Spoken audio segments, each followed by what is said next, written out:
Good evening and welcome to the CASAA update for the week of 3/28/2016. My name is Jan Johnson. I am a CASAA board member, and I know it's been a couple of weeks since we did a CASAA update, but everybody's traveling and everybody's really busy.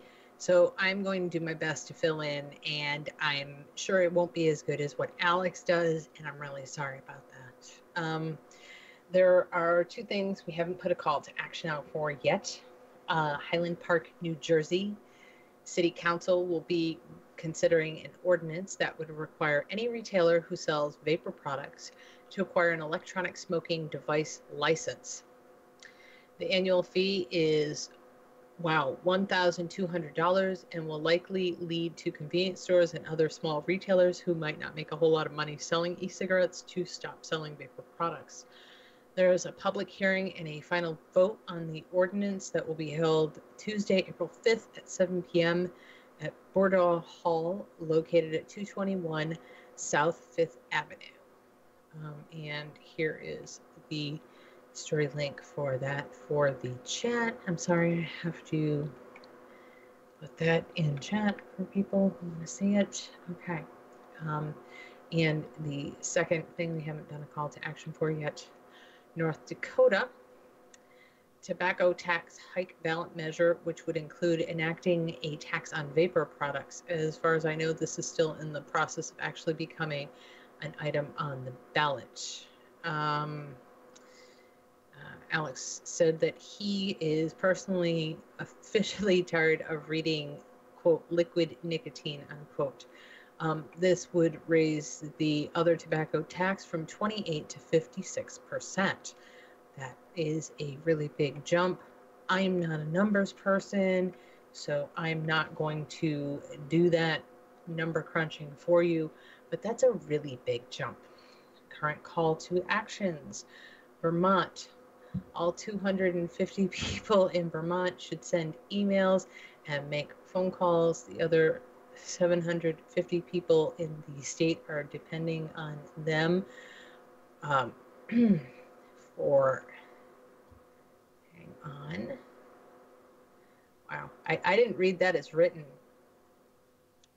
Probably not a bad thing. Vermont, hang on.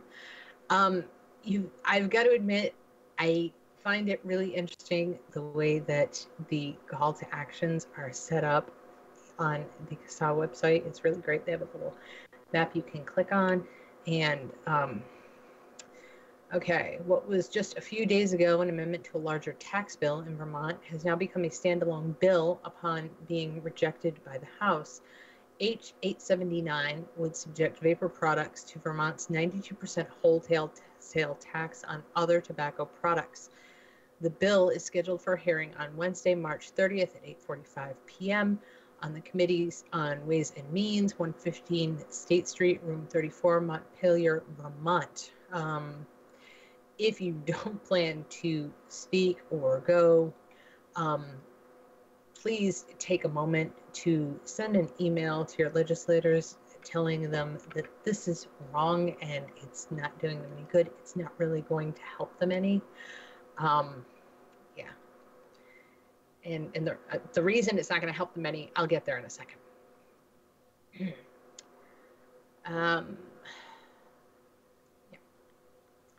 And Kansas.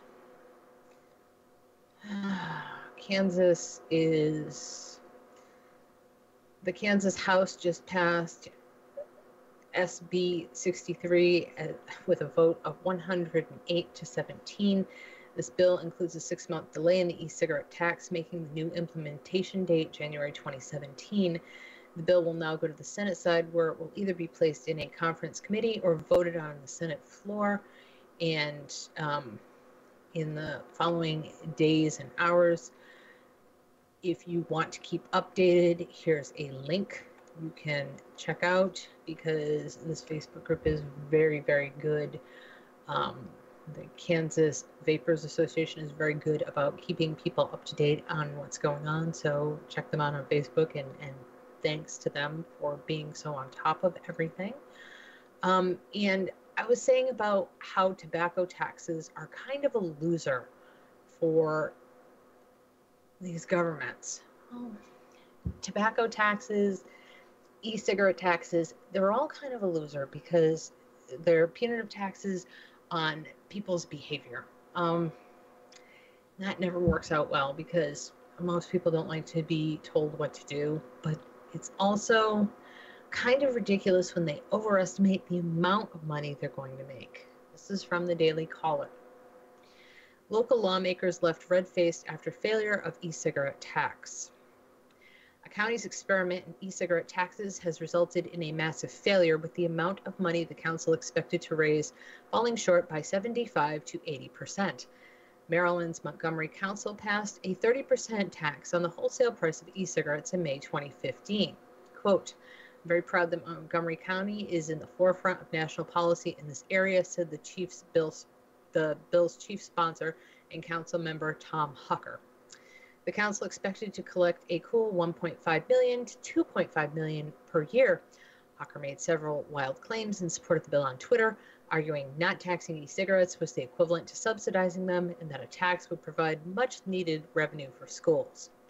But the latest figures on how much revenue the tax has actually raised will be a bitter blow for the bill's supporters. As of February 29th, the tax had raised just $175,720, roughly 80% short of what officials said it would raise. Adults who quit smoking using vapor products are no longer paying cigarette taxes. For those who are reliant on that tax revenue, smokers quitting isn't something to celebrate, said President of the AVA, Gregory Connolly, in a statement to the Daily Caller News Foundation. The county's commission's desire for more tax revenue came together with a lack of drive on the part of the sponsors to actually study the market they were targeting. These combined forces resulted in a revenue estimate that was wildly overestimated. The budget hole created by this tax underperforming will likely leave Montgomery County residents on the hook come tax time.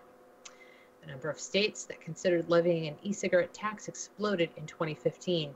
A Tax Foundation report released March 22nd showed that as of January 1st, 4 states, the District of Columbia, and 3 local jurisdictions have imposed taxes on vapor products.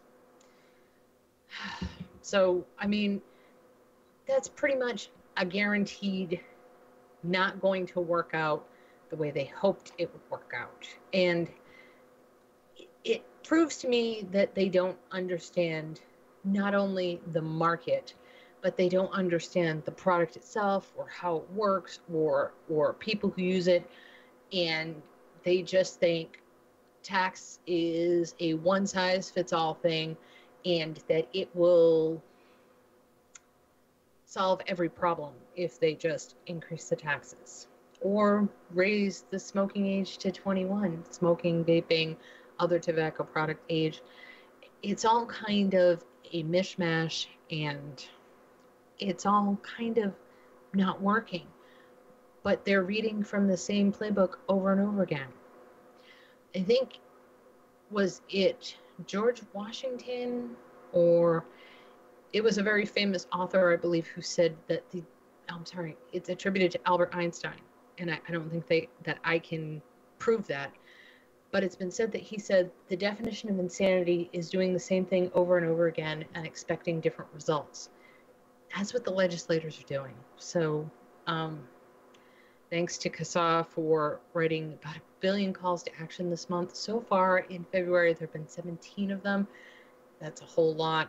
And thanks for all the vapors who support the calls to action, spread the word. Without you, we wouldn't exist.